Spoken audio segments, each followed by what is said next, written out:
Hello. Hey, let me get your names down, okay? If you've noticed the assignment for the next 3 days, I changed it, okay? I'm going to give you the answers for test two to the War of 1812, and I'm just scratching it out. The 3 day stint in which I did not give you an assignment, it is just eaten up what available time we have to finish all of the material for the class. So I'm making the decision to opt out of the War of 1812, and I think there's just one or two questions on test two about the War of 1812, and I'm going to give you those. Okay, and so please keep that in mind. I apologize greatly for that. So instead of the War of 1812, for the next 3 days, we're going to do the Great Man History of the Early Republic. And notice also, just to get enough in to do the Constitution, because that's part of the curriculum. This class, no matter how an instructor, organizes his or her curriculum, we are to teach the Constitution. So notice what I did because of that 3 day lapse, and we're in such a concise schedule. 2 assignments, 6 published. I already submitted. Okay, all right, no problem. Now, if you've already submitted the War of 1812 assignment, I'm going to reward you for doing so well. No problem, and grade that assignment accordingly in replace of the early republic. If you've done the Constitution, that's wonderful. What we're going to do with the Constitution is I gave you quite a bit of time. I gave you to the last day of school, which is the 24th, to turn in the Constitution on your own. All right. So please do that on your own time. Don't forget about it. But because I went 3 days without giving you an assignment, that's what happens. It's completely my fault. And I've always vowed that no, we no longer have to, Maria. So if you already have, however, just go ahead and turn it in, submit it in place of the Great Man History of Early Republic, and I'll accept it and grade it accordingly. Because I want to, so no War of 1812 assignment. I scrapped it. Again, I'm not proud of that, but if I had to scrap one, I felt like that was the least integral to the curriculum. Was the War of 1812. Okay, so I took that off of modules. It should no longer be there. But if you've already jumped ahead and have done so and submitted it, good for you. You don't have to do the Early Republic one. You could put this one in its stead. Okay, because like I said, whatever I mess up, I don't want you to. I don't want to punish you for that. No problem. Okay. All right, Markel. Okay, that's good to know. Thank you for letting me know, Markel. Okay, because I sometimes what I'll do when we have an exceptionally long class is I'll go back at the end and I'll give extra to those who have hung in there and stayed with me. All right, and so I'll make an exception for you having to go to another class's Zoom. All right, so thank you for letting me know. Just communicate, and that's wonderful. So let's see here. So as I'm getting these names down, okay, so note, you have until the end of the semester to do the Constitution assignment. The next 3 days, you're doing Great Man History of the Early Republic. Okay, Great Man History of the Early Republic. And we are not doing the War of 1812. I scratched it out. We just literally don't have time. Okay, and so I apologize for those 3 days in which I did not give out an assignment. Complete misunderstanding. I got you mixed up with another class from another school, and I assumed I had done that. So no, if assignment number 7, Shalise, is the War of 1812, the curriculum, our class, total points, it will not include that. Like I said, the only exception is if you have been so on the ball that you have already done it, then by all means, submit it instead of the Great Man History of the Early Republic.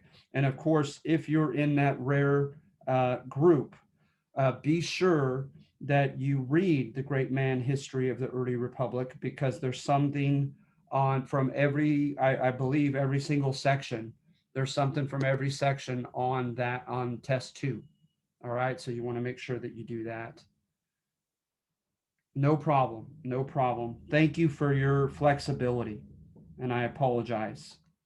All right, so let's see here. Let me make sure that I have all the names so you get your extra credit. So we have 13. 1, 2, 13. All right, I have you. Wonderful, wonderful. All right. So before I move on to the assignments, are there any questions or comments? Any questions or comments at all? All right. Uh, yes, yes. You only have to do one section, but like I said, you will have something on every section pertinent to test two. So make sure that you read all of them. But you only have to submit an analysis and an evaluation on one of them. Yeah, that's fine. All right. Anyone else? All right, let me make sure that we're straight on the Constitution. So remember this one, because of my 3-day lapse, you have the entire duration, what's left of the semester to do this one, okay? And what I ask of you, okay, is when you look at this, this Constitution, if you have your Alan Brinkley textbook, it's in the back of the Constitution. Otherwise, I should have copied and pasted the original Constitution, the version of it, on this handout itself. Let's see here. Let me make sure. Yes, I have it here. All right. So, what I ask you to do is to make 3 categories. All right. Enlightened, conservative, and pragmatic. All right. And put at least 4 examples in each of the 3 categories. So hence you are citing 12 sections in all, right? 4 sections, 4 examples in 3 different categories. So 12 sections in all. I ask that you you don't have to do it with each of the 3, but when I look at all 3 of your categories, I ask that there be an example from Articles 1, 2, and 3. Article 1 is the legislative branch, Article 2 is the executive branch, and Article 3 is the judicial branch, right? So at least one example from each of those branches, please to be found in any of the 3 categories. All right. So how do I define them? Enlightened, any element to this Constitution that is ostensibly designed to prevent tyranny. This includes methods of checks and balances of one branch of government over another, any measure intended to ensure transparency or accountability of officials to the people or others, limitations to discretionary powers of rulers, and any powers vested in the most democratically elected body, which is the House of Reps. A blatant example of this is the Bill of Rights, ensuring citizens' basic rights and freedom. All right. So that would be an example of an enlightened component to the Constitution. All right. Conservative, any element to this Constitution that seems to conserve early modern or medieval notions, like the following: power vested in a better sort, which is not democratic, right? Or in an elite entrusted to use its own discretion without much accountability to the governed, power centralized in a strong central government agency, like a unitary government. That being an example of conservative, conserving traditions, nothing really new under the sun, as opposed to deliberately weakened and decentralized. Limited democracy, ruled by the demos or the common people, a strong executive or military resources that can cut short or curtail individual freedoms in the name of order or stability. All of those are examples of conservative elements to the Constitution. And I think you'll find when you read the Constitution, a lot of it is rather conservative. So an example of this is that only 1/2 of one branch, the House of Reps, as opposed to the Senate, originally consisted of popularly elected officials. Because you have, right, the House of Reps and the Senate, right, a 2-branch legislator that makes the laws. Then you have an executive and his or her cabinet. You could even count that as the cabinet as a separate entity. and they are not popularly elected, but we have, right, the electoral system and electoral college system. And then you also have the judiciary, the Supreme Court justices who are handpicked by the president and approved by the Senate. So at least five sections, right? Sectors, and only one of those five, the House of Reps, are directly elected by citizens. Notice there's nothing in here that declares universal citizenship. So each state got to decide for itself what constituted a requirement to become a citizen. So only in a few states did you have a prayer if you were a black man. In none of the states, although originally in New Jersey or New York, they flirted with the idea of giving women citizenship rights, and they took it back. Okay, and so very conservative, right? And so remember, the enlightened is tied to the Enlightenment, where they wanted a new world order, they wanted accountability, they wanted democratic participation, they wanted limited powers of those who were governing, they wanted accountability, they wanted transparency. Okay, all of that is enlightened. Conservative is that which was conserved history, conserved traditions from the medieval to the early modern time period when things were not democratic, when things were much more aristocratic. Remember, Aristoi means the best. So a group of self-appointed elite who contend that they alone are worthy of ruling. Okay. And so an example of a strong central government having much power over the states and over the locales, over the local regions and districts and towns and cities, etc. Right? A strong military, a strong executive, because we wanted to get away from, a strong king or president, chief executive. So any powers that are pretty considerable given to the president or to the executive branch might be considered conservative. Okay. And then pragmatic is you don't look at right or wrong. You don't take into account ethics, right? It just brings about a practical, beneficial result, at least in the generation of the founding fathers in 1787 when they met in Philadelphia that summer and devised this Constitution. What did they do that was simply pragmatic? An example of that, of course, is the tacit acceptance of slavery, because the Southern reps contended that they were not okay with losing their chattel property, right?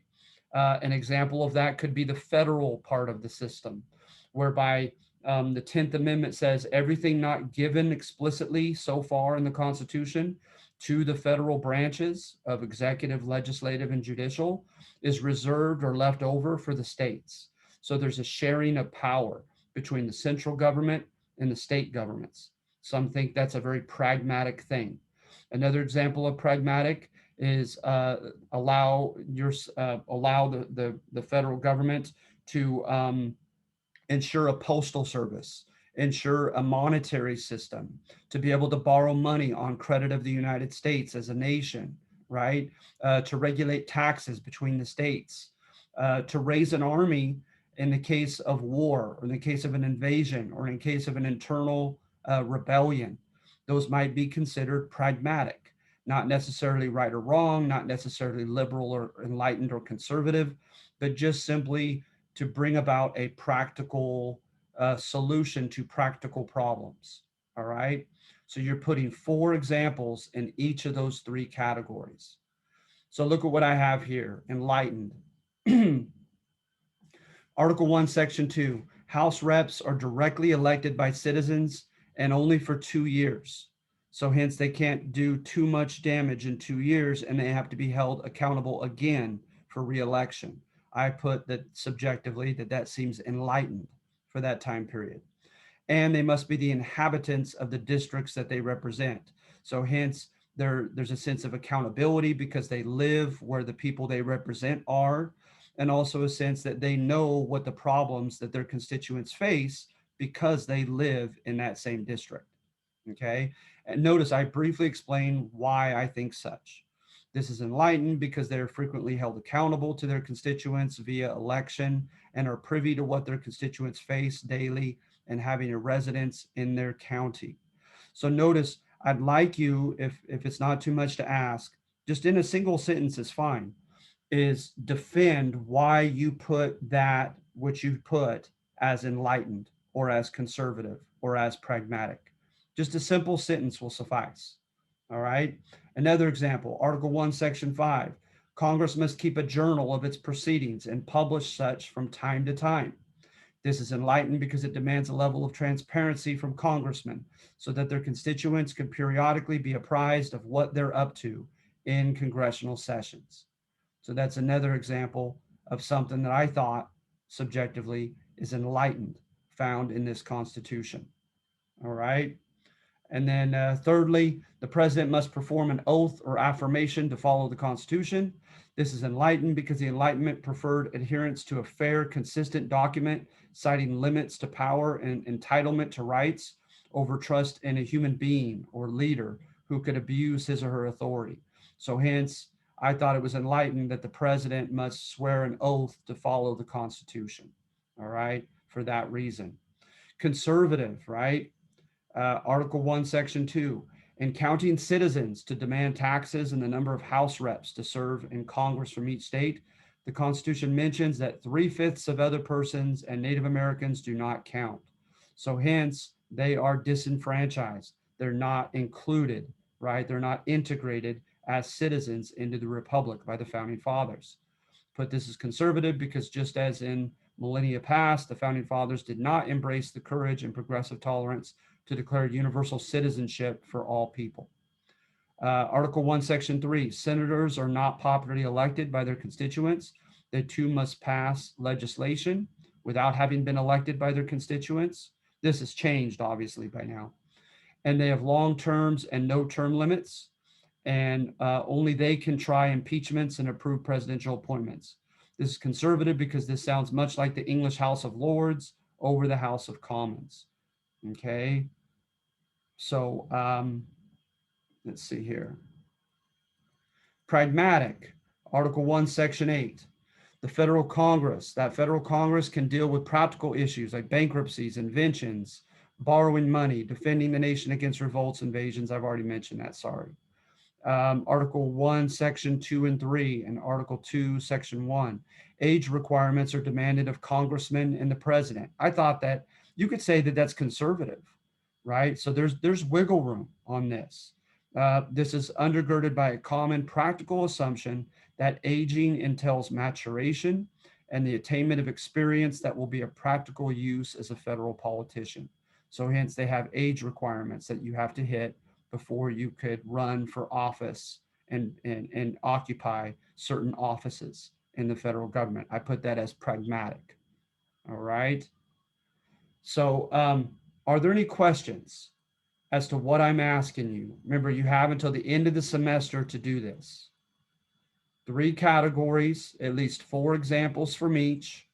And when all is said and done, have at least 1 example from Article 1 to do with Congress, at least 1 example from Article 2 to deal with the executive of president, vice president, and cabinet, and at least 1 example of the 12 found in Article 3 concerning the Supreme Court. Okay? All right. So that is going to be due at the end of the semester, okay? Now, as you see here in section 1, now see, I put 2 sections. I need to go back and change that on the one that I put online, all right? So if you've already gotten onto it, if you've already printed it, 1 section will suffice. I had that from a previous semester. During fall and spring, when you have an entire week to do each assignment, yes, I would have preferred that you would do 2 sections, but not under these circumstances. I lost 3 days for us, and we're already on a very curtailed schedule in the summer. So let's see here. Number 1, even the beloved Washington did not deter Alexander Hamilton from provoking an oppositional party. I try to give a lot away in my title, obviously. All right. And that's exactly what I'm intended putting this together as the thesis. Okay. So the point being, right, is look for evidence. Okay. Back then, the liberals like Patrick Henry, Thomas Jefferson, They were very libertarian on many issues. And remember, libertarian is you have a fearful distrust of government. You feel as if, kind of like the Scottish Enlightenment that we mentioned, that people cannot handle too much power. They will inevitably abuse it. And so hence government needs to stay small, weak, accountable, etc. So some things that as a libertarian, right? Like government, don't tread on me, don't allow big brother to get too powerful. Um, Examples of kind of subsidiary beliefs that come with that is, for one, is you are going to believe, by and large, as a libertarian, that if the Constitution does not explicitly give a congressman, a president, a Supreme Court justice, if the Constitution does not explicitly give a power to them, then they don't have it, and they don't have a right to exercise it, right? That because they don't want people to get out of control and unaccountable to the people and begin abusing their powers and incrementally gaining more and more powers, accruing more and more power for themselves, right? And more rights of things they can do as our leaders, because they think that that is going to lead to tyranny, okay, to oppression. So at any rate, so you have examples like some people say implied powers, right? So the president has the opportunity to appoint cabinet members, right? Secretary of State to do with foreign relations, Secretary of the Treasury to deal with the economy, etc., right? But it doesn't say anything about removing them. Is it implied that because the president can handpick people on his cabinet, that he or she can in turn have those people removed? Well, conservatives often said yes, yes, it's implied that they should be able to do it. And then the libertarians, the liberals who feared big government, said, of course it's not. It's not explicitly in there for a reason, and therefore he or she cannot have them removed. Um, so I'm trying to think of another example of them going back and forth. Article 1, Section 8, it says explicitly that which Congress can do.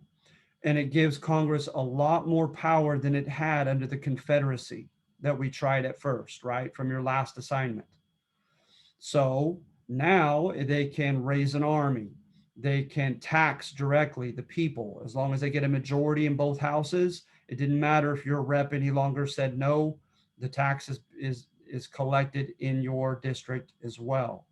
Um, so Article 1, Section 8 is pretty conservative, especially because of the end, because it gives enumerated or specifically stated powers that Congress now has. And on that, it also states at the bottom, Congress shall do whatever is necessary and proper to carry out any of the aforementioned powers. So to liberals, to libertarians, that sounded, in scary fashion like a blank check. Necessary and proper, that's vague, right? Just tie it to virtually anything. And so um, Alexander Hamilton, despite being of humble origins, right? And he prides himself as a self-made man. He achieves the American dream, so to speak, right? Through his grit, his intelligence, his connections that he gains. The right people come to like him, one of whom actually pays for him to go to Columbia College, which was known as King's College back then. So great rags to riches story, right? But when he makes it to the top, he's very conservative. And he states, right, that not everyone should rule in this new republic, that some people are better equipped than others in doing such. And I liken it today, right, to saying, okay, a rhetorical question at first. Do you believe that all people are equally entitled to the same rights and opportunities in society? And of course, the answer to that should be yes, right, according to our political tradition in this country. But then I follow it up with an equally kind of rhetorical question is, do you believe everyone is equally capable of fixing your car or of writing an English paper for you or playing soccer? etc. And of course, the answer intended for that is no, right? That people vary in natural gifts and talents and in what they have experience in or don't.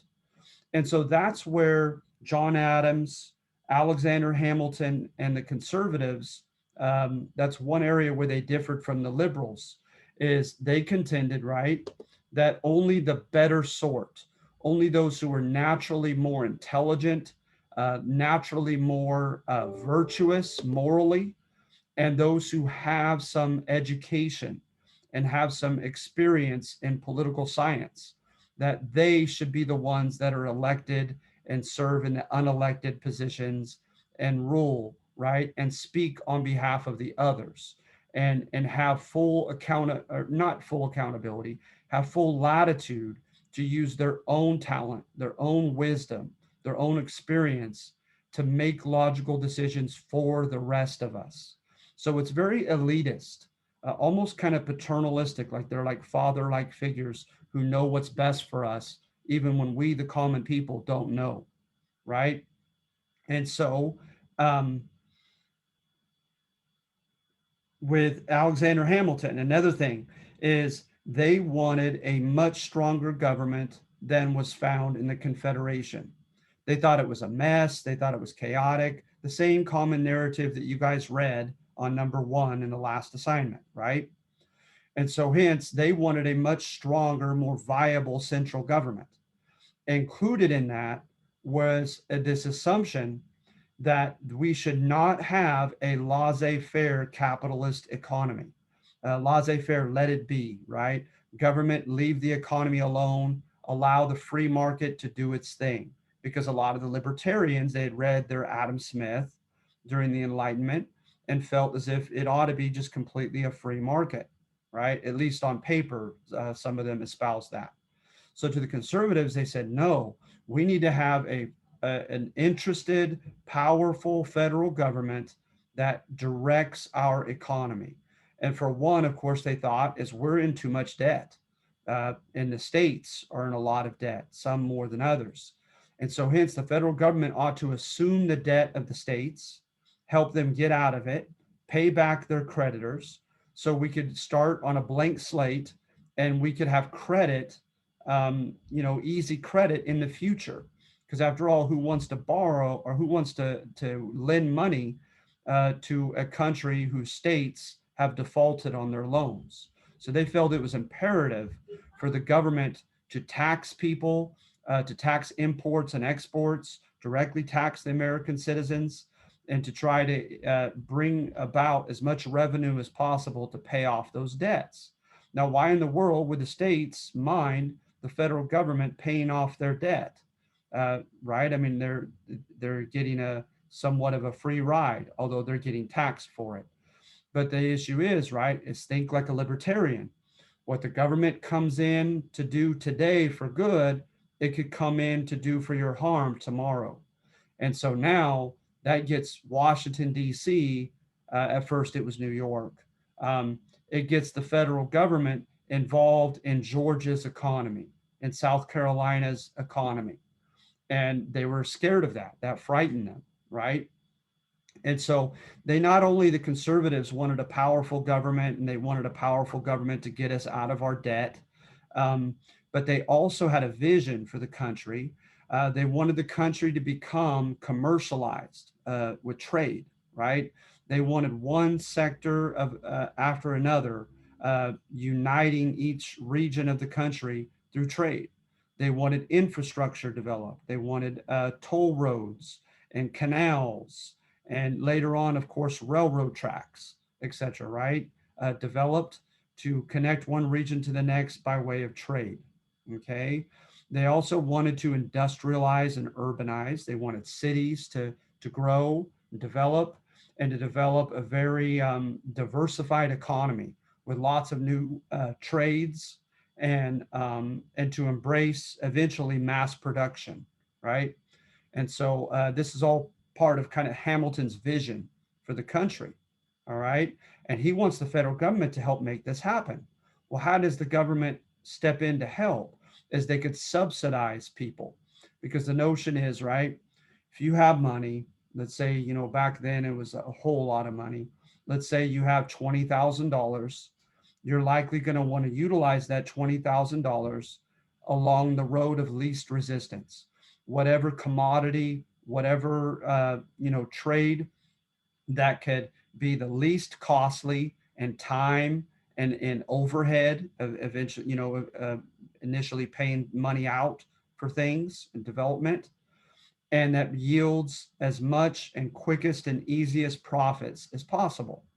So I'm moving ahead of myself, but like with roads and canals and eventually railroads, you're going to have to pay an overhead a lot of money for a long time before you can, when it's finally established, right, that path, before you could start exacting tolls on travelers and start making money. So why would you want to go through that headache? Well, the conservatives said we need to make it worth the time of these entrepreneurs, of these business owners, to build roads, canals, and eventually railroads. So we will subsidize them for every mile of road that they pave, or of railroad tracks that they lay, or of canal that they construct. We're going to give them tax write-offs. We're going to give them land from the public domain that they could sit on, use, or sell for profit. So there are ways that the government to this day can subsidize people when it wants people to open up something that the federal government feels is good for the entire country and good for the entire economy. I know at least through the 1990s into the millennium, uh, the federal government would subsidize, like in the Silicon Valley near San Jose, uh, any kind of software developments. They would try to make it worthwhile for people to invest in software technology by subsidizing them in multiple ways. So this kind of modus operandi, the government still follows in instances, and not to mention with farmers, subsidizing farmers if they know there's a great demand for almonds or peaches, etc., in Asia or elsewhere. The government can subsidize people to switch farms, switch crops, and engage in another crop production. So the conservatives were all for the government getting involved to make us a powerhouse, to make us economically powerful, right? And they feared anarchy. They feared too much democracy, too much rule by the people, because they felt like Aristotle and Plato had written that the people are too rash, too emotionally led, and that it'll just not end well for the republic. And they wanted power entrusted to people who were the better sort, who were better capable of doing their job as politicians. And so another thing that they tried to do, the conservatives, is institute a federal bank, right? When you look at Article 1, Section 8 of what Congress can do, when you look at Article 2, what the executive can do, you will not find anything about giving them a right to establish a bank, a national bank. But they did so anyway. And what they contended, right, was some of the enumerated powers: collecting taxes, regulating interstate trade, collecting the debt, etc., right, paying the debt, that those powers, in order to carry them out, that it was necessary and proper to have a bank. So remember that necessary and proper clause? That scared the liberals, right? The libertarians. And now here's Alexander Hamilton, the very first Secretary of the Treasury, and he's doing just that. He's frightening the heck out of the libertarian liberals by implementing a system that was certainly not laissez-faire, and a system whereby he was creating things like a national bank that could be not be found in the Constitution.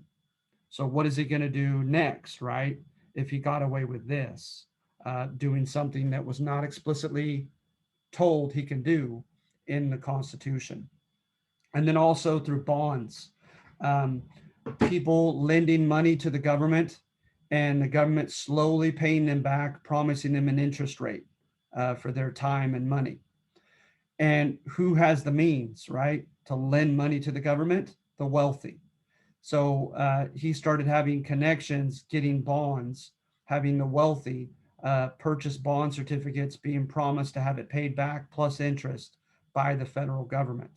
Hamilton, that is. So notice he played right into the fear of the libertarians. Oh my goodness, there was a Bank of England. Now we have a Bank of the United States, and the Constitution didn't even say he could do that. He is subsidizing these big entrepreneurs to engage in certain infrastructure developments. He's borrowing money from the wealthiest people. And what they're afraid is he was establishing a plutocracy. And a plutocracy is an unhealthy combination of rule by the central government and the wealthy. All right. So Alexander Hamilton, despite his humble origins, is going to incite such fear amongst the libertarians, the liberals of his generation, that they're going to form an oppositional party. And Washington, as the president who handpicked Hamilton as his Secretary of the Treasury, gave him such a long leash and allowed him to do this, so that it's kind of suggested that Washington, blame on Washington is implicitly, partially warranted for allowing this monster to be created in the person of Hamilton. Now, I want to put in my own personal take on this as well, if you don't mind. And that is I think Hamilton came across with his public image, because of these reasons that I've mentioned, as more conservative than he really was. I think when you look at the left of liberals, right, who wanted change from history, to the right, who wanted to hold on to as much traditions as possible, I don't think the gulf between the left and the right was that broad here in the United States. I don't think the conservatives were that conservative, and I don't think the liberals were that liberal. And if you'll indulge me a couple more minutes on this. For example, Hamilton, he wanted a federal constitutional republic. He wanted a sharing of power between the central government and the states. He wanted everyone to adhere to a written constitution that is colorblind and fair, and doesn't change its mind, right? He wanted people elected into the House of Reps, and for them to have to give their consent to all laws that are passed. He was for the president having checks and balances, so that Congress has to make the laws. He can veto them, but with a 2/3 majority, they could override his veto. He had no problem with that.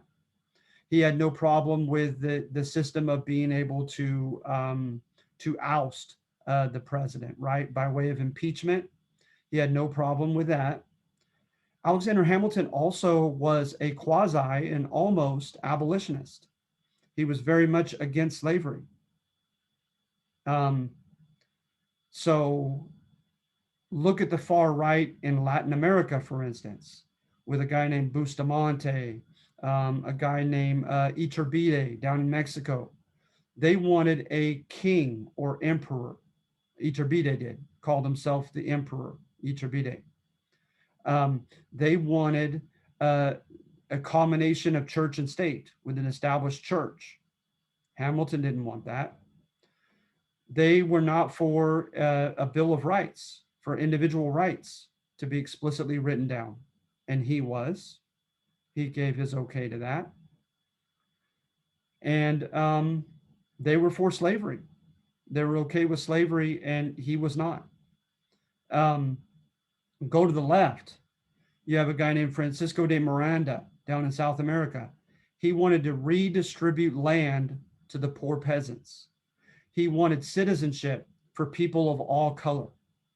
He wanted democratic government, whereby local areas would democratically rule themselves, right? Contrast that with the left up here. Thomas Jefferson, it was implicitly, I would say, okay with slavery. He practiced slavery, didn't even free many of his slaves when he died. All right. Thomas Jefferson adhered to the Sambo image, that African Americans are inherently, biologically inferior to white Euro Americans. He was sexist against women and didn't think women should relieve the private sphere of the home. So he was not that liberal. He was never interested in doling out acreage from his Monticello, estates to give it to the local poor people in the Piedmont of Virginia. He never volunteered to give a single inch of his own land, much less of the public domain, or of I take that back. As the governor of Virginia, he wanted to give some of the public domain out to the poor white people, but with certain conditions attached to it. And it didn't happen. So he was not really for land redistribution and some of the more liberal things. So to me, the guys on the left were not really that far to the left. The guys on the right were really not that far to the right. But according to number one, Hamilton did everything so that it made him look, right, his image, like he was uber conservative, like he was uber to the right. And it scared the heck out of the left into organizing, using the press especially, and eventually creating an oppositional political party whereby we would develop a two-party system, which you won't find originally in the Constitution. So are there any questions to number one?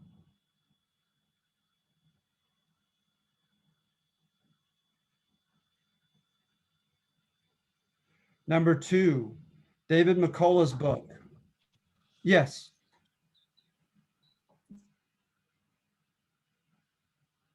Yeah, if anyone has any questions, I love it. I openly embrace that. Just go ahead and unmute yourself at any time and let me know. All right. David McCullough's book on John Adams says he was too honest and too independent-minded for his own good to be a successful politician. So hence, I thought it was kind of court history, praising John Adams and empathizing with him. So on the one hand, the idea is he depicts John Adams as a very proudly stubborn man who adhered to his own personal convictions at any cost. Okay? At any cost. But he said, sadly, to make it in this federal republic, you have to be a bit of a chameleon to change your stripes, to go along with public opinion. Or if you're with a political party, put your personal stance aside and stay in line with the platform of your political party. So John Adams, as I mentioned earlier, he said things like the masses can be asses, pretty much. The better sort ought to be ruling. He was more afraid of too much democracy than he was of too strong of an aristocracy. Remember, aristoi means the best. So a self-appointed elite of like senators and not popularly elected presidents, just his handpicked for life. He wasn't as concerned about an aristocracy as he was about a democracy. He feared the rabble-rousing common people. So naturally, he did not join the oppositional Liberal Party of libertarians, but like Alexander Hamilton, was a conservative. All right. And they remain known as the Federalists, who wanted the federal constitution. All right. By the way, on the chat, you guys have any? Okay, no problem.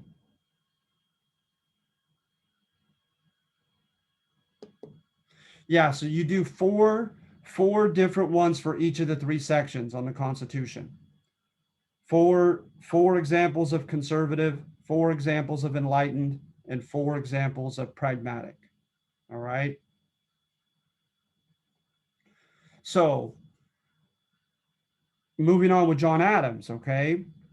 So the French Revolution happens, and he is alarmed by it. Because remember, with the French Revolution, it's all about, right, liberty, equality, fraternity. It's all about the French Enlightenment, having a more democratic government, having a more egalitarian, everyone on equal footing society, getting rid of things before the French Revolution, which they called the Ancien regime, of like privilege for a few, no accountability for those ruling, an established church having too much power, cultural influence, and institutional sway over France. And so it started off rather moderate, arguably, when the Gironde were controlling it, when it began. So they wanted a written code of rights, of common rights for the French people. They wanted an all-powerful legislator that was popularly elected. They wanted to disestablish the Catholic Church and take away its political powers. All right. But then, arguably, by the time that the much more controversial Jacobins took over,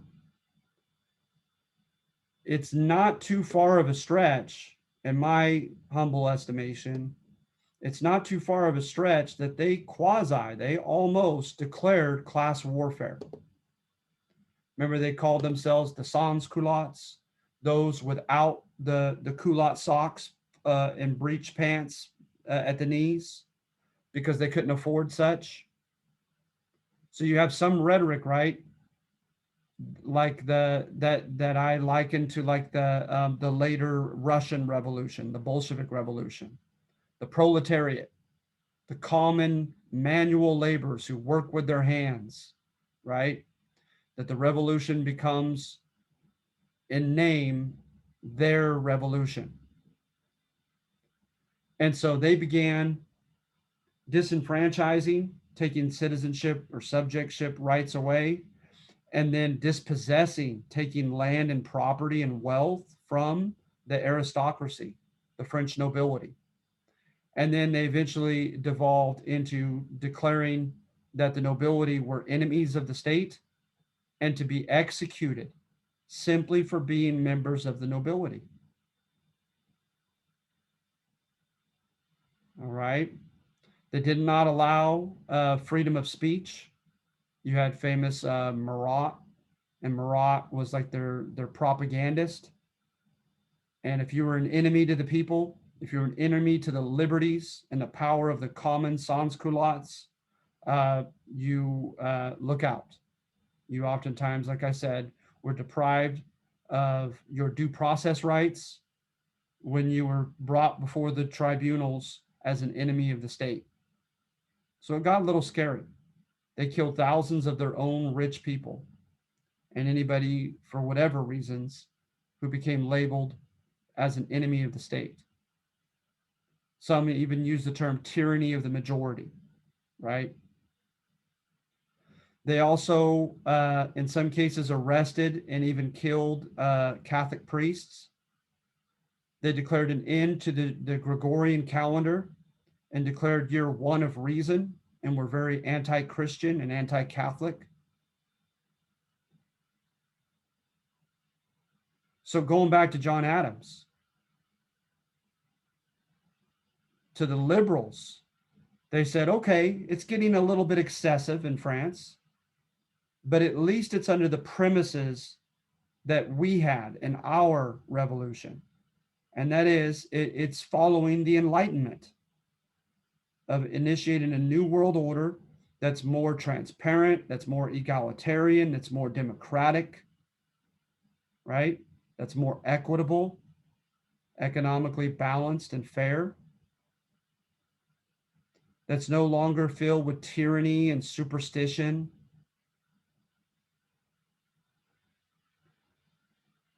So yeah, they're getting a little excessive. That tended to be the reply of like Thomas Jefferson. John Adams, right? Change ought to come unless there's no other option, like he felt we had no such option in our war for independence, obviously. However hypocritical this seems of him joining our rebellion and fighting for our independence, right? To John Adams, change ought to come incrementally through past legislation by an elected legislator, not through a bloody revolution. That even in the heat of that revolution, all people ought to enjoy their rights to due process and not be generically termed an enemy of the state and have no true representation and help in becoming exonerated or declared innocent. That class warfare is excessive and inherently immoral, that you should not punish wealthy people just for being wealthy. And of course, that came naturally to him because he was wealthy. And also, John Adams was an adamant, very vocal Christian. He was Protestant and not Roman Catholic.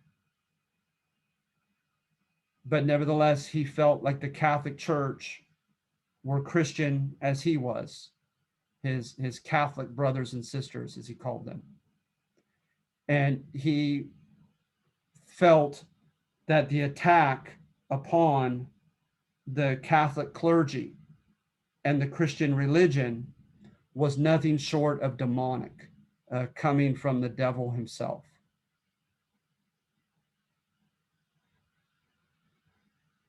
So then the French Revolution devolves into a European war when Napoleon takes over, institutes the Napoleonic Code, and fights back against the, quote, Holy Alliance of like Prussia, Austria, and England that were trying to put an end to this French Revolution. They're known as the Napoleonic or Continental Wars.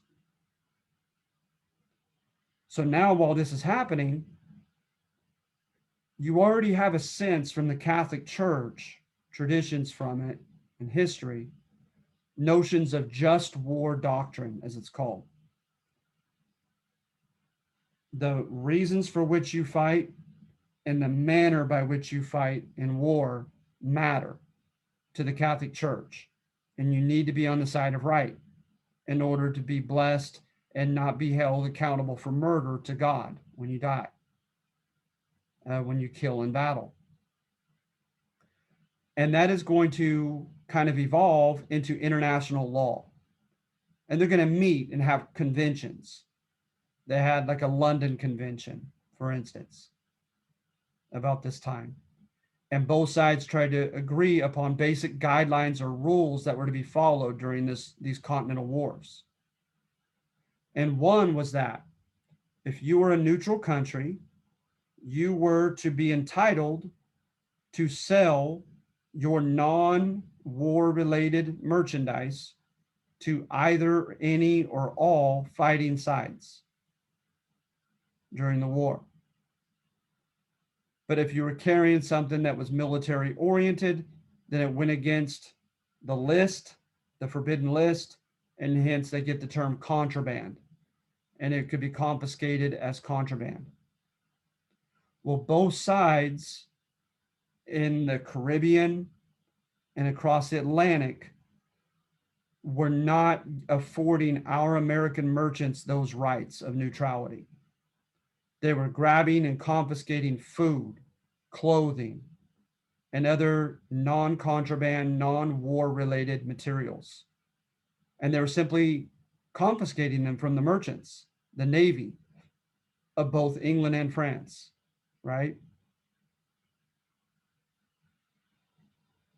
Then to make it even worse, if the merchants tried to refuse, they could attack the merchants and have them killed and sink their ships. The English were even impressing, forcing themselves upon board of American merchant ships, and in one case, even a naval U.S. ship, and grabbing guys that they contended were Englishmen, runaways from the Navy. So they were violating our international rights as a neutral country to trade. Well, of course, the libertarian liberals, who by and large supported the French Revolution, they wanted to overlook the injustices brought about by the French Navy, and they wanted to stand up against the injustices committed by the English. And the conservatives were the opposite. They wanted to overlook the injustices meted out by the English, and they wanted to punish the French because they were against the revolution and what it stood for. And not to mention, there was a guy named Citizen Genet, and that's kind of like, comrade in the Bolshevik Revolution. Everyone was citizen this or citizen that, no longer the Marquis of this or the Duke of that, because all titles of nobility were scratched, and everyone was citizen this or citizen that. It was an egalitarian term, putting everyone on equal footing. So Citizen Genet, Genet, came on behalf of the French revolutionary government at that time and stirred up the American public. He went on a goodwill tour, if you will. And he didn't follow diplomatic traditions. He didn't go to President Washington first. And what was worse is the Secretary of State in charge of diplomacy, handpicked by Washington, was Jefferson. Jefferson followed Genet and gave formal approval to Genet. And Genet was trying to get Americans to arm themselves and come fight as what is it? Starts with an M. Someone who fights for money and as a volunteer. The name's eluding me right now. Mercenaries. He called for American mercenaries to come and help fight with France. Said, you guys had begun your French Revolution here, but you stopped it and you allowed the conservatives to hijack the rebellion and keep it from going far enough. So there was almost an insurrectionary tone to Genet. Needless to say, President Washington was furious because Washington was trying to appear to be middle of the road on everything. The joke was Washington was afraid of no man during war, but he was frightened to death as president because he hated to see the two parties form in opposition to one another. He was all about civic virtue, putting what's best for the country at large ahead of one's own faction, one's own group that shares the same ideology or same self-interest. So Washington tried to placate the left by staying out of this and declaring neutrality and not helping the English in the Triple Alliance against Napoleon, but also placating the right and not helping the French Revolution. He went on goodwill tours, went on 2:00 walks and shook hands with people, had press conferences weekly to placate the left, to show them he was no tyrannical king, but that he was a man accountable to the people. To the right, however, he kept an austere image about himself, this kind of cult of personality that kind of assumed that he was better, much better than the average Joe, that he was a superstar. He also declared executive privilege and not sharing with Congress everything that he was up to. And that pleased the right. And he put people like Hamilton in key positions like Secretary of the Treasury, who did a lot of conservative things in his policies.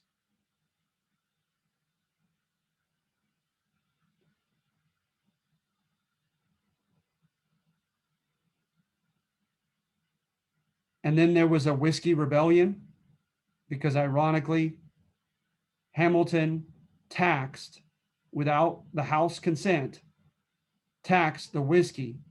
And the whiskey distillers were poor farmers trying to achieve the American dream. And they rebelled. And Washington raised an army to go crush them. Remember Shays' Rebellion during the Confederation? He said, I am not going to tolerate another Shays' Rebellion. So a lot of people contended that at the end of his second term, Washington had, quote, shown his true colors as a conservative.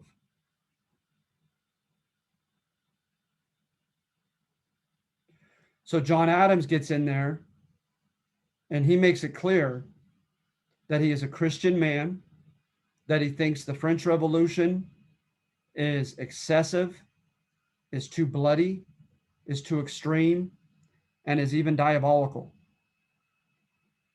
And he raises a navy without a declaration of war. So look at Article 2 in the Constitution. It does not state the president can do that. He raises a navy and has them go on a convoy system of chaperoning our private merchants into the Caribbean and giving our Navy approval to fire upon the French Navy if necessary. So this was known as the quasi-war. All right. So who is this going to alienate? It's going to alienate the left, the liberals, who were for the French Revolution, and he's fighting an undeclared war unconstitutionally against the French Navy. Then his Federalist Congress, along the same party, institute two constitutionally dubious acts, the Alien and Sedition Acts. The Alien Act simply gives the power of deportation to the president. But who has power in the Constitution originally over naturalization of immigrants? Congress. So the founding fathers have given Congress that power, and they're handing it over to the president. If you're a libertarian liberal, you're not okay with that. And the Sedition Act stated that if in your self-expression, if you promoted sedition, treasonous rebellion against the government, then you were not, your First Amendment right was not covered. And you could be fined and arrested. And what looked bad is there was a guy named Philip Freneau and a couple other journalists that were always attacking and making fun of and satirizing the right, the conservatives. And Adams' administration had him and a couple others had their press shut down and had them arrested. So it looked very uber conservative. So it alienates the left.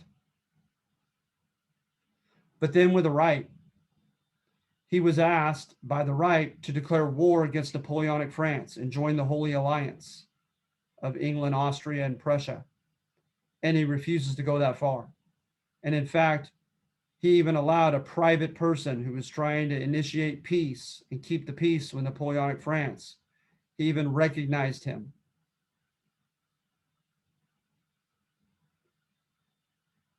And so he did not want to go to war with anyone, not even Napoleonic France.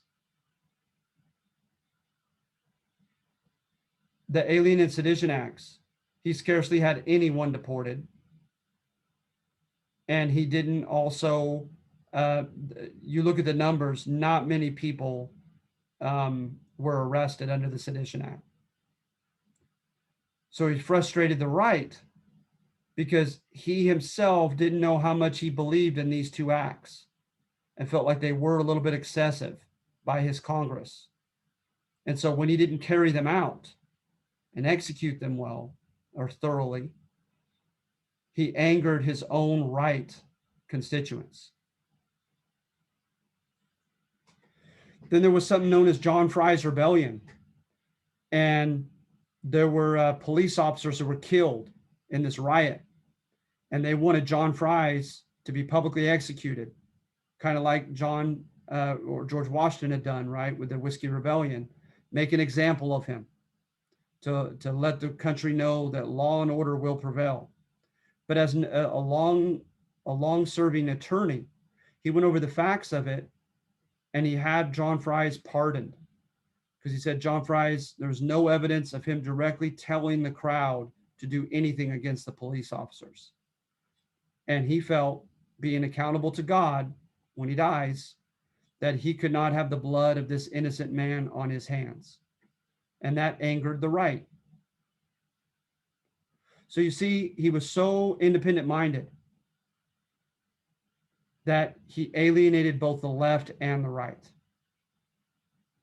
Not to mention, one of, if not the most powerful conservative who was overtly conservative, not counting Washington, might arguably have been Alexander Hamilton.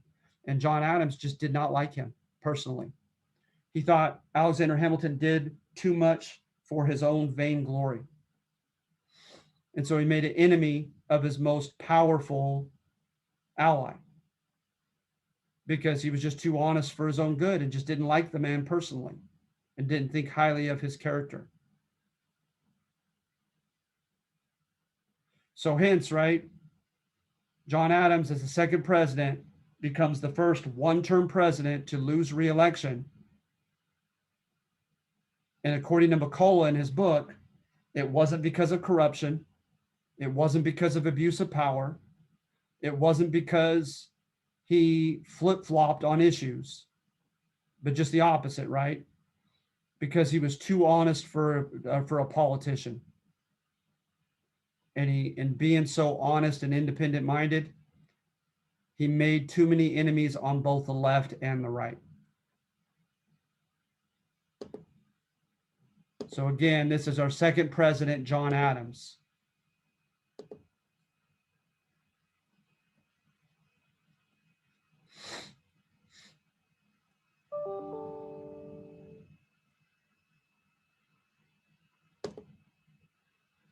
Number 3, this is written in the first person, but that was a liberty that I took. So this is not Jefferson writing, but it's as if he's writing. Okay, so keep that in mind. It's basically a paraphrase of Richard Hofstadter's book, American Political Tradition, and his chapter on Thomas Jefferson. Thomas Jefferson is depicted as a passive-aggressive individual who had mom and father issues, mom and dad issues as a kid. And those issues carried over, he thinks, Hofstadter does, into Jefferson's adulthood and into his political career. That there was a psychological, childhood-oriented reason why Thomas Jefferson was a liberal, claimed to be a liberal, and claimed to be a champion of the people. And kind of like the irony on the opposite end of the spectrum with Hamilton. Hamilton, born in poverty, abandoned by his father, orphaned, rises up, right, semi-miraculously, and then becomes a very kind of elitist conservative. Thomas Jefferson was born wealthy, was born with his mother's political connections, was given the best of education, was offered political offices that were not offered to many people because of his bloodline. But yet he contends that he is just a common man's president and champion of the common people. And note how Hofstadter ties that to his issues with his mom and his dad. I think it's fascinating. I'm going to leave it that open so that it'll give you something fun to look into when you read it.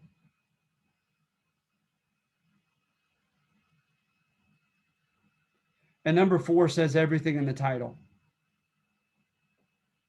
As the third president, there is a big gulf. He and Woodrow Wilson, especially amongst American presidents, there's a big gulf between what Thomas Jefferson spoke and wrote prior to becoming president and what he did and did not do when he became president. A big gulf between the two.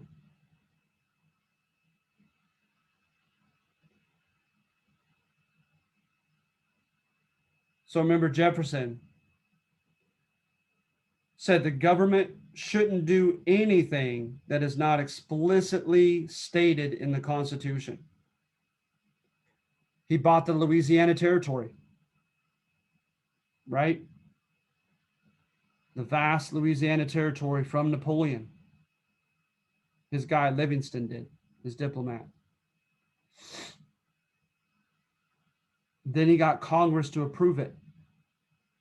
But nowhere in Article 2 did it say president can add to the public domain. But he did it anyway.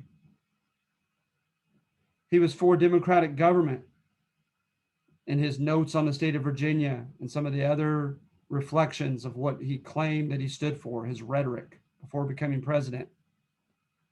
But then with Louisiana Territory, he put in a board of 21 men in the northern sector, 21 men handpicked in the southern sector, and said not until they are given statehood status can they have popular democratic government. While they're still formal territory, they have to remain as they are, which was not democratic. He wrote scathingly in his draft of the Declaration of Independence and in the notes on the state of Virginia.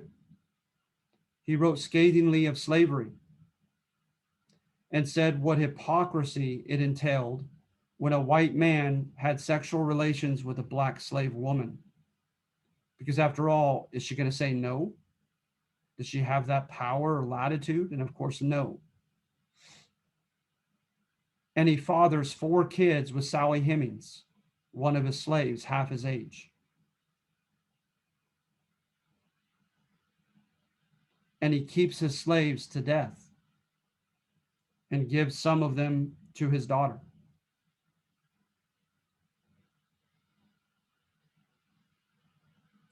He wanted a crusade against ignorance and have public education system across the board. That never happened. All right. He was for arbitrary use of military power by a chief executive, throwing boys over into foreign lands to fight battles that were predicated off of trivial offenses that merely provoked the wounded ego of the chief executive.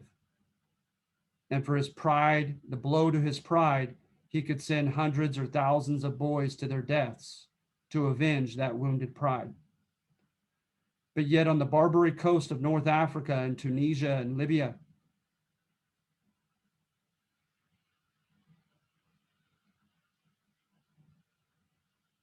Yusuf Karamanli was the Basha, the governor, and he was having a system of legalized piracy in the Mediterranean.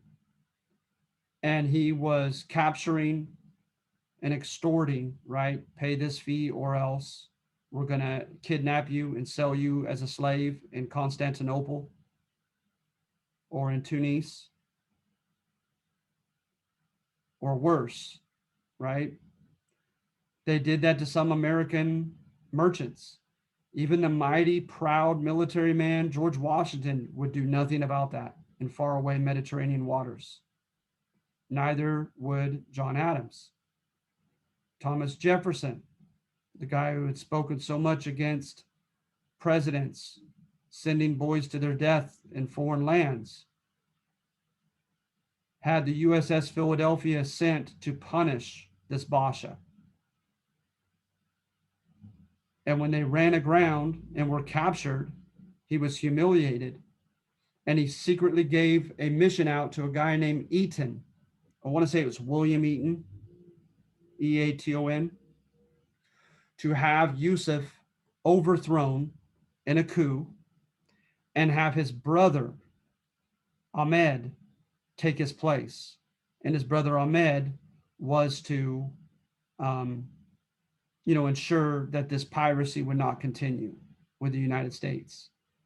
So he tried a coup to overthrow a foreign leader of a foreign country without letting Congress in on his plans. It didn't work, by the way.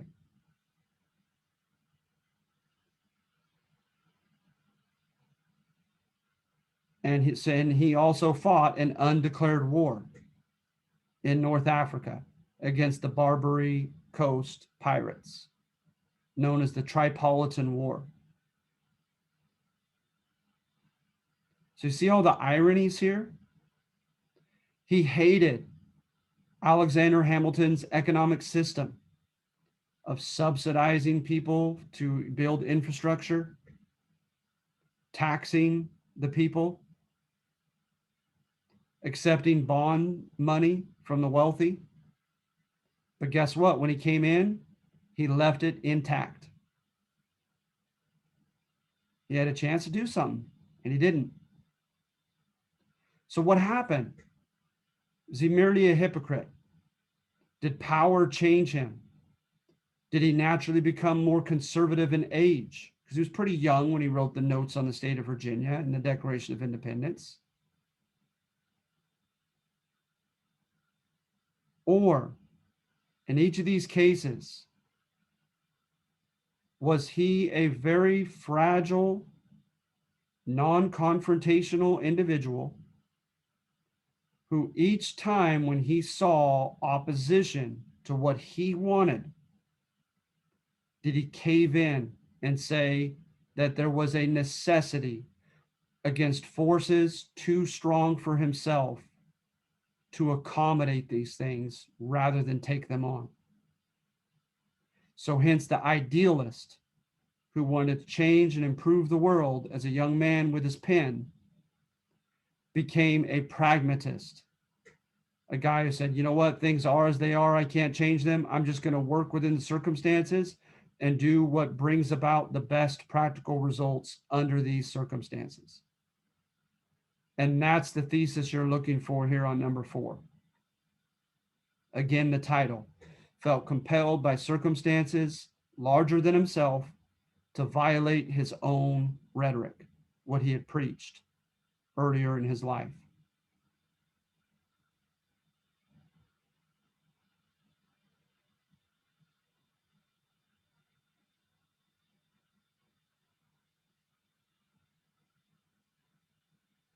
And so then, by the way, his successor is James Madison, who had written most of the Constitution, who switched sides, was with the conservatives, right, against the liberals who opposed the Constitution in its centralized, powerful structure, kind of undemocratic structure. But then by the end of Washington's second administration, felt like Alexander Hamilton had gone too far, and he switched sides and joined the oppositional Liberal Party, known as the Democratic Republicans under Jefferson. So he becomes Jefferson's ally and his successor. He becomes the 4th president after Jefferson. And we had issues in the Ohio Valley, okay? Because we're done with this one, okay, guys? We had issues in the Ohio Valley about land. This would have been your War of 1812 assignment.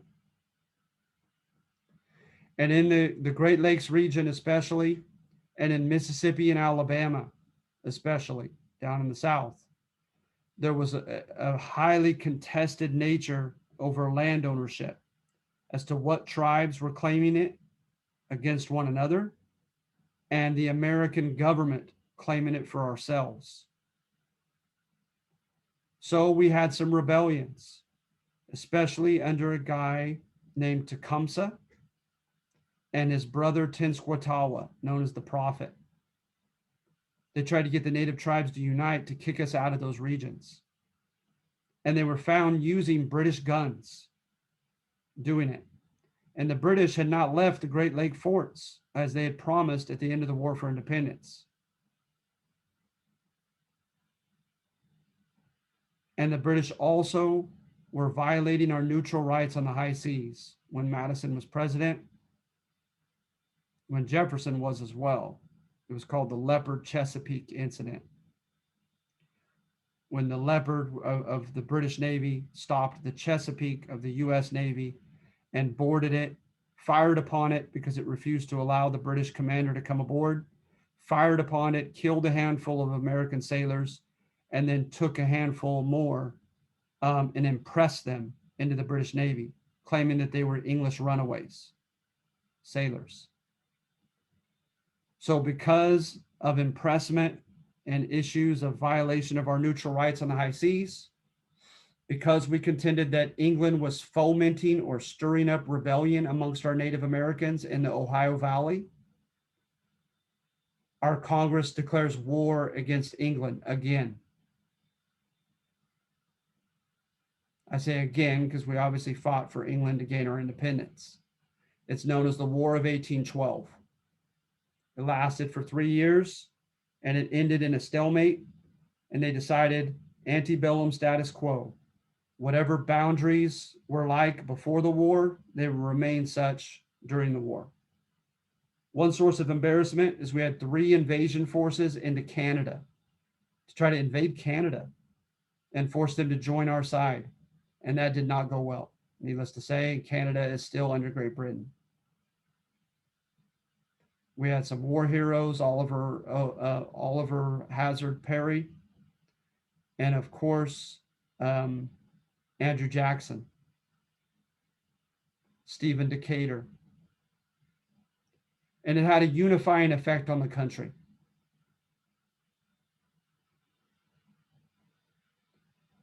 And it helped us decide that we needed to industrialize and become kind of embrace Hamilton's vision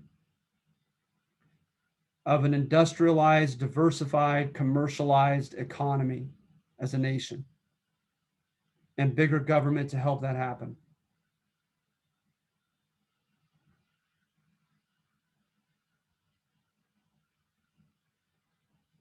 So now we have gone through everything technically up into test number 2. Your test number 2 is due Monday night. Boy, that's not going to give you much time, but Monday morning, I'm more than happy to go over test number 2 on a Zoom meeting at 1 o'clock.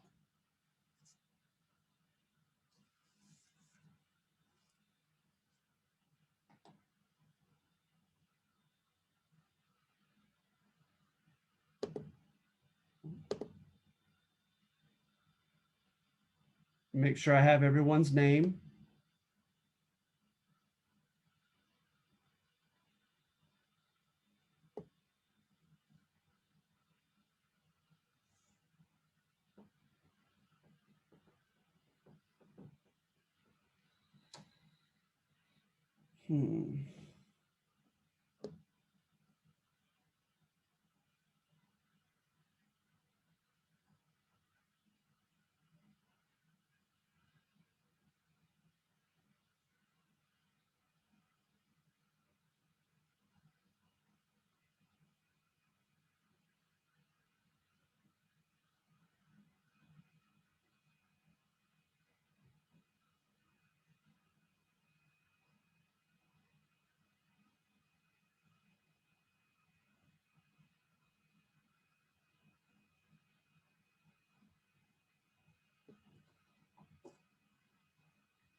Professor? Yes, please. Yeah, I might have a quick question. What is the best way to reach you besides our Zoom meetings when we have that time? Is through Canvas or through email? It is. It's through Canvas. It's through Canvas messages. Okay, because I've messaged you twice, but I haven't received a reply. Oh, I'm sorry. Let me look. Okay, sorry about that, Leslie. No worries. That can be I can stay after class, or maybe you can reply when we're done with everything. That would be fine. No, that's wonderful. And note that, okay, that invitation is to everyone. And especially, for your privacy, I have no problem with cutting out the end of this video before I post it. But anytime you need to speak with me, I mean, absolutely, Canvas message. If I'm not very receptive there, I apologize. I'll try to catch up. But also, if you can make it to a Zoom, I would love to speak with you after everyone gets off. Happy to do that. All right. Okay, So, thank you. No, thank you. And sorry for having to wait so long for a response. Okay, so I have all your names. You'll get your extra credit, well earned, okay? And I wish you well on everything. Don't forget about the Constitution assignment. And don't worry about the War of 1812 assignment. I'll put this in assignment to, as an announcement, I mean, to remind everyone. So if you don't have anything that you need to speak with me privately about at the end, like I said, I'll cut that off before I post it for your privacy. I'll go ahead and see you on Monday, okay? And bid you adieu. So everyone who doesn't have a private question, thank you. And you guys have a good rest of your week. I hope I helped. Do you give the extra credit when you grade the assignment or like at the end of the semester? I've been planning on doing it at the end of the semester. Okay, thank you. Credit column. Yes, sir.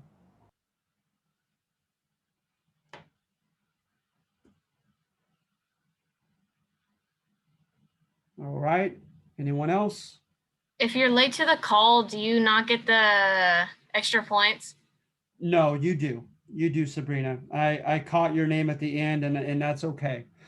Sometimes it's a case by case thing, but in this case, at least, it's okay. Okay, thank you. No problem.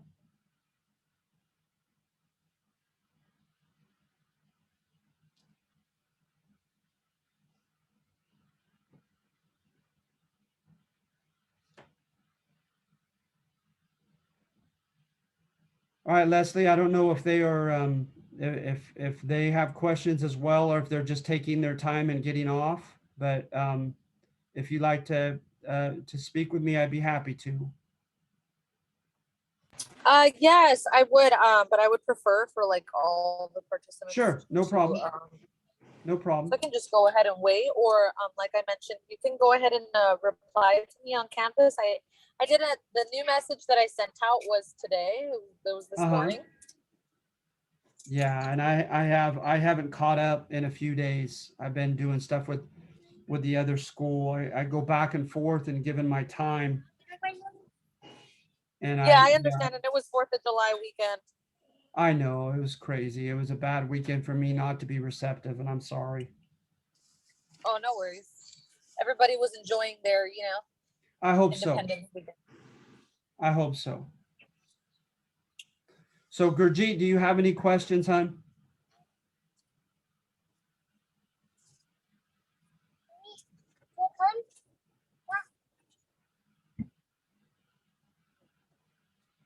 So we'll go ahead and bid you adieu, Gurjeet, okay?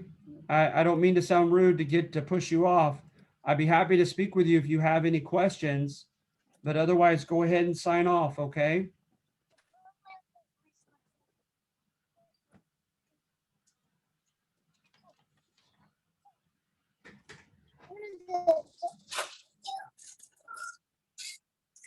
Yeah, Leslie, I don't know if you want to wait longer, if you're okay with this. Maybe she's not aware that she's not off.